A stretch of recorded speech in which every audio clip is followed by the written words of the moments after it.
Hello guys, welcome to Pronouncist, your pronunciation guide. Today we will learn how to pronounce the word shown on the screen, epiphany.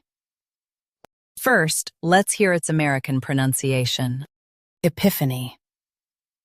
Epiphany. Now, read the syllables of U.S. pronunciation shown on the screen naturally. Epiphany. Epiphany. Now, let's focus on British pronunciation of this word. Epiphany. Epiphany. Now, read the syllables of British pronunciation shown on the screen naturally. Epiphany. Epiphany. US starts with I. UK starts with a. Practice repeatedly and you'll soon be able to say this word perfectly.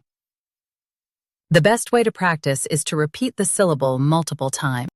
The meaning of the word is a sudden insight. Try repeating this word several times to improve your pronunciation. We post daily videos on useful and commonly mispronounced words to help you speak clearly and confidently. Like this video and subscribe to Pronouncist for more pronunciation guides. Thanks for watching us.